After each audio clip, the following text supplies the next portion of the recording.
I really did. And I've apologized to her since then. And then I got to the second job and it's just more of the same. It's like, what the in the name of Jesus is happening here?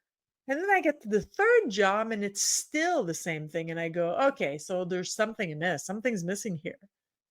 And at the time, for a lot of things, in some of them that we actually named so far in my transition was a really hard thing for me. I was facing personal demons that I had to take care of first. So once my personal life got settled a little bit more, I kind of started looking into what was happening. Why was civilian leaders so freaking bad? And it's the lack of leadership training. In the Army, if you're going to have a leadership position, in order to get that promotion, you need time in, you need your trade training, and you need leadership training. And if you're missing one of these three, you're not getting promoted, period. So you go to the corporate America and they take the best sales rep and they go, wow, you're so great at sales. We're going to put you in charge of the sales department. Well, selling is a skill, but leadership is another skill. And it's not because you're good at one, you're good at the other. But they get no training. What the hell? No, you need to learn these things. And honestly, the more I work with leaders, the more empathy I have with them, especially middle management, because it's a horrible position to be in.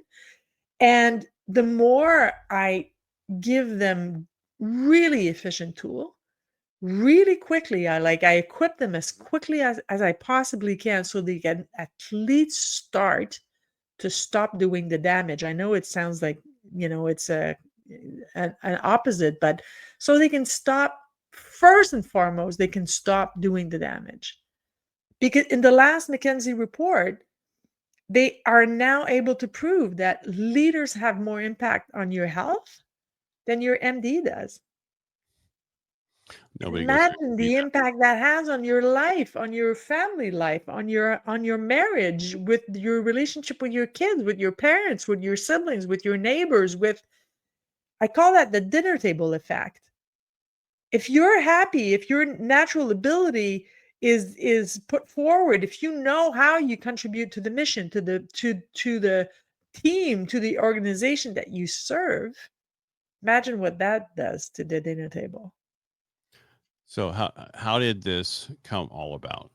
To start in this, Oh, yeah. that was a long time coming. It was a really, really long time coming. I did a whole bunch of things. I was in sales. But every company that I worked for, I very, very rapidly became the leader without necessarily having the position.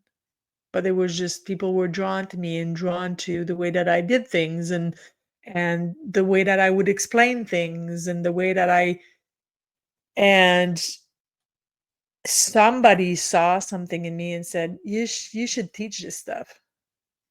And I went, yeah, you know what? I should. And I did for this organization. And then somebody else came and said, hey, I heard you did that for my wife's company. Would you come and do it for mine? And I'm like, well, I got a full-time job. And then eventually it just, the side hustle became the full-time job.